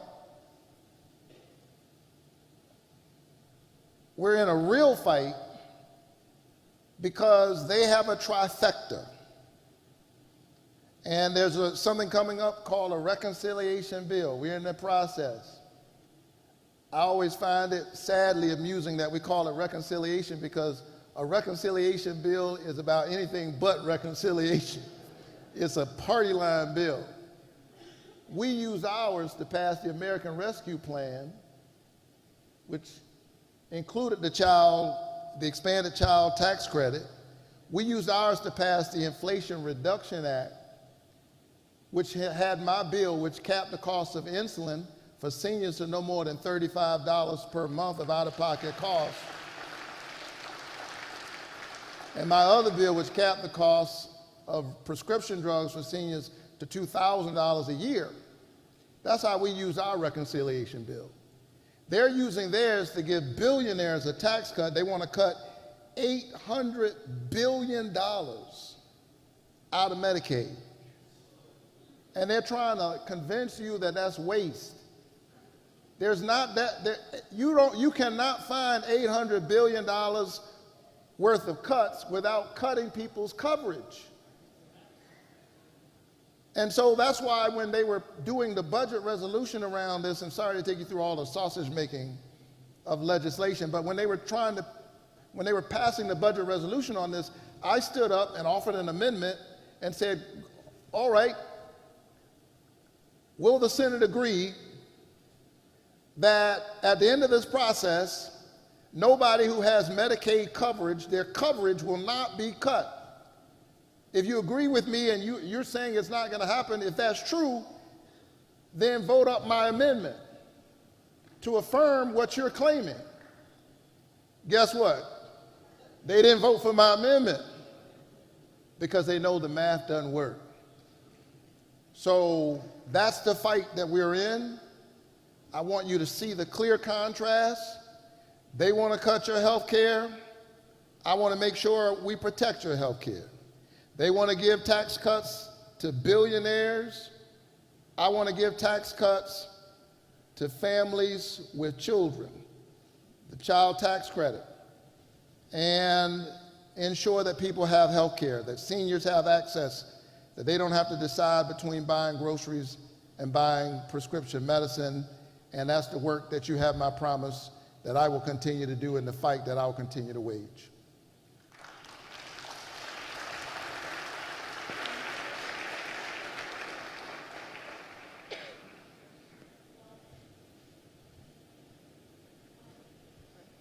Hi, Senator Warnock. My name is Nia Capitanova from Douglasville, and I just want to thank you for doing this town hall today. As someone who was very honored to send in a mail-in ballot from overseas to make sure that you could beat out Herschel Walker, as we unfortunately remember that he was up against you, and before that. I want to take a moment and just thank everyone else here who has asked the really hard questions over many topics that this disastrous administration is doing, which lets me introduce a new topic. Senator, I am really concerned about climate change. It is undeniable that it exists, and it is an atrocity that so many Republicans think that it is just made up and that it's a conspiracy theory or whatever else comes out of their mouths. So my question to you is, what are you doing to help convince or talk to your Republican colleagues of keeping the EPA in terms of protecting our environment, protecting our water, just protecting the planet that we live on, and going hand in hand with protecting our national parks for us, the American people? Because it is ours. It is not for Elon Musk to come in and dismantle who did not grow up going to them. It is not for the Republicans to be getting their money from them. So what are you doing to help keep this planet a safe place for us and all of our future generations? Thank you so much. Thank you for the question. There's nothing more important for us to be working on. Now, we have to work on a whole range of other issues.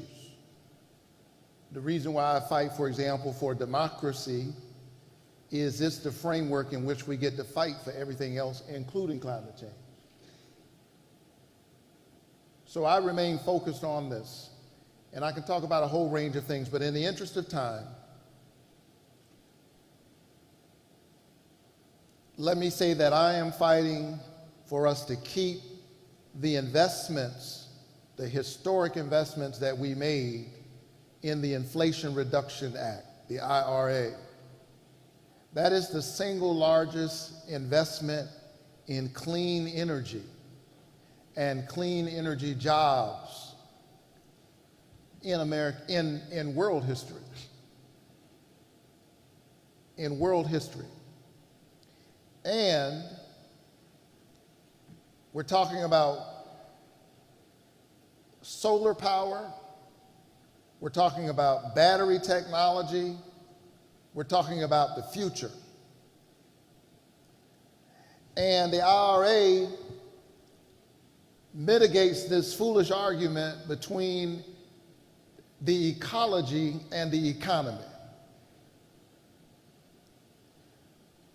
Do not allow the demagogues to convince you that we have to decide between the economy and ecology. They are inextricably linked. The future is clean. And the IRA is a piece of legislation that I'm proud of that we passed.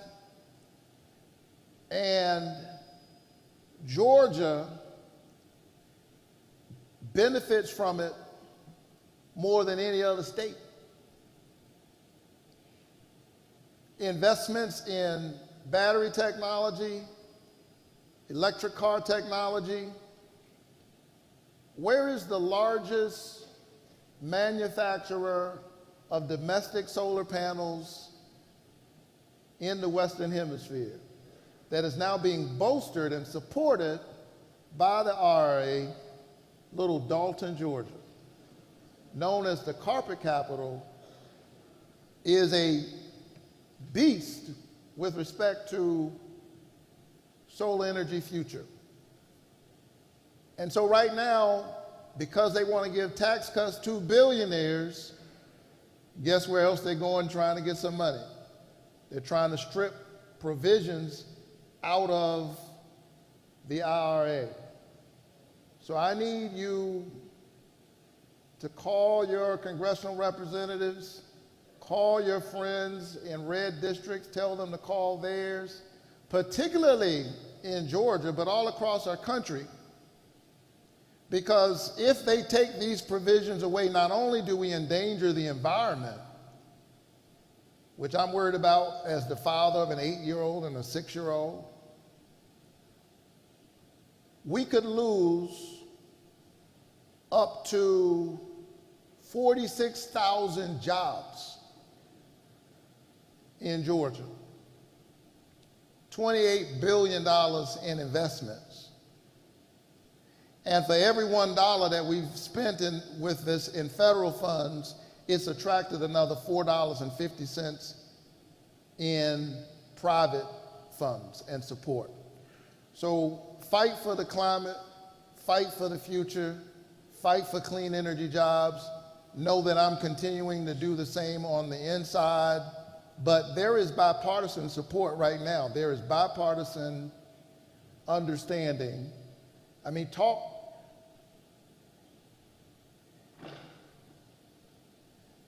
to some of the members of the congressional delegation. I started to name some, but I'm gonna leave it like that. But there's some people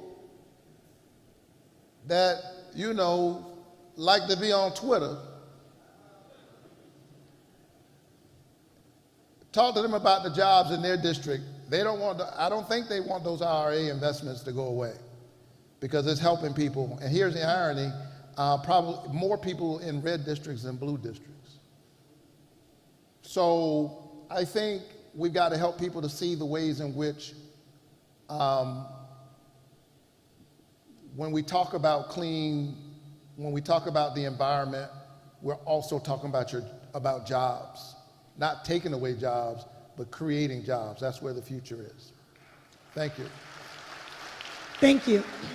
So we are at 2 hours from the time the senator started speaking, which was way more time than the church allowed us. Thank you, Dr. Parker. If I kept the members of Ebenezer in church this long. No, go ahead. Yes. So we're going to ask one more question, and out of respect, you were in line. So please go ahead and ask your question. Okay, thank you, Senator, for being here.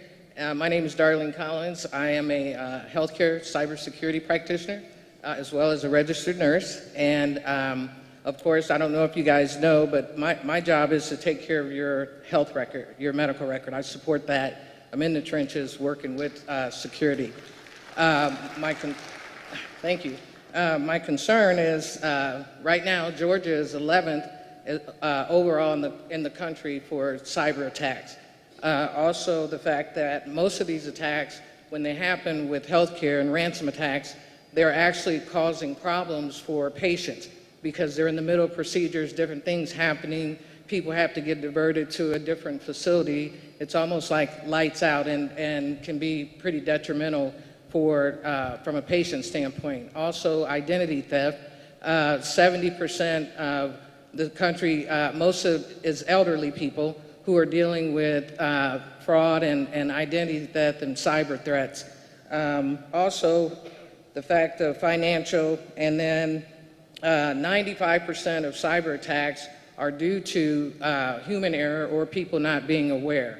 Also, the fact that internally, most companies, cyber threats are internal as well as external. So my question to you is, what are we doing about businesses and healthcare people taking responsibility when it comes to cyber awareness? If 95% of attacks or issues are from not having cyber awareness training or cyber awareness period, what can we do for the state of Georgia to help combat that, as well as are there any incentives to help companies to start providing that training for their employees? We saw a major attack on Colonial gas line a few years ago, a company with equities here in Georgia. We've seen this in many other instances. We had an attack on our own city of Atlanta. And I think this is something that government's got to work really hard to catch up on. Part of the challenge is the responsibility around addressing this is happening in multiple agencies. And we've got to figure out a way to streamline and organize this in a way that's ready for the task that's in front of us. So that's a conversation that I'm having with my colleagues, and I appreciate you for raising that issue. Thank you so much.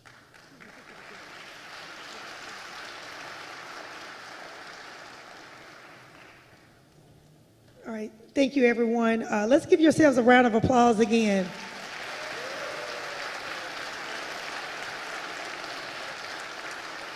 Senator, I'm going to turn it right over to you quickly to close us out, if you don't mind. So thank you all Thank you all so very much for sharing your stories. I want the folks who know, folks who are here who've unfairly lost their job in the federal government because of a freeze in funding, folks who are worried about the impact of tariffs, folks who are concerned about this administration's unconstitutional attack on due process, on the rule of law, folks who are concerned about our immigrant communities, and folks who are really scared right now. I want you to know that I have your back. And we have to stand together on these issues. We have to stand up for the rule of law, and we have to stand up for due process. People deserve due process. Yes, they do. They deserve due process. So if you know somebody who's been unfairly deported, because I'm not sure I was asked about this tonight, if you know somebody who was unfairly deported, imprisoned as part of this kind of dystopian, scorched earth approach to dealing with immigrants, reach out to my office. We want to know about it, and I want to stand up and make sure that your rights are protected. All right?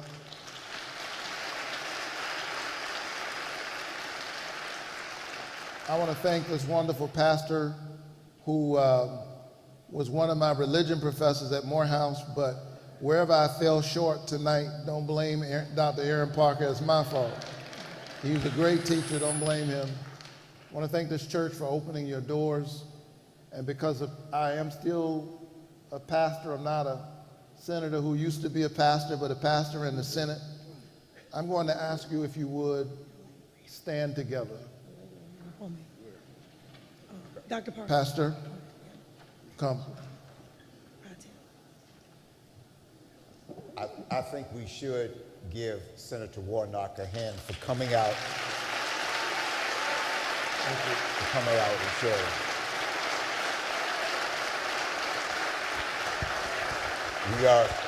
We are going to allow him to have the last word here. I simply wanted to say that this all got started with a conversation between two pastors.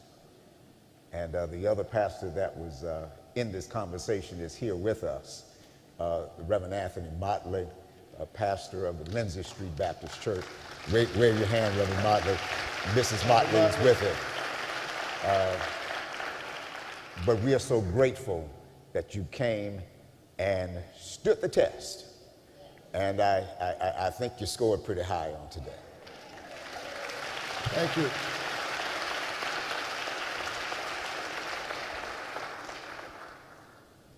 This probably didn't happen at many town halls in the political environment, but you hired a pastor, and we were in church.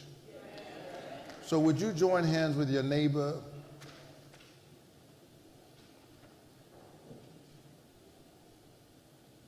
Will you bow your head towards your hearts?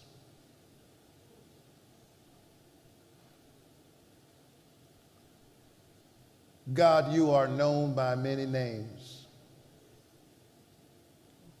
worshiped in many houses,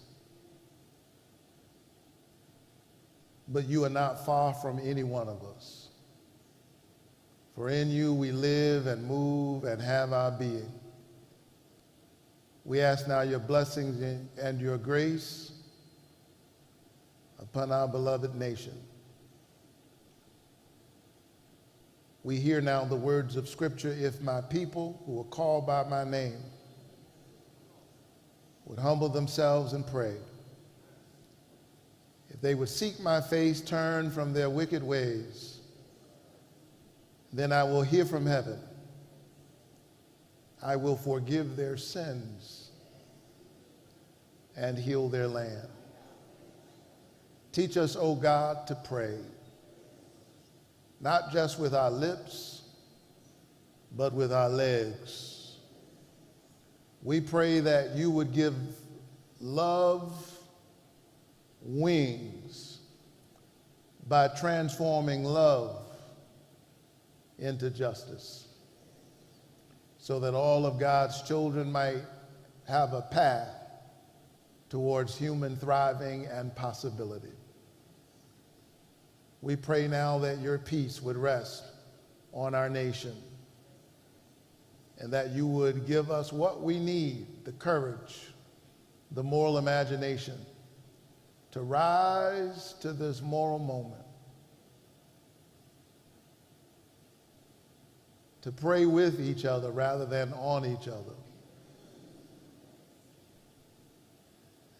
and to look into each other's eyes and catch a glimpse of the kingdom of God, imbued with love and justice, wherein all of God's children are safe.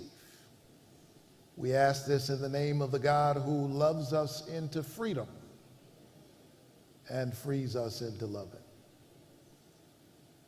Amen. God bless you.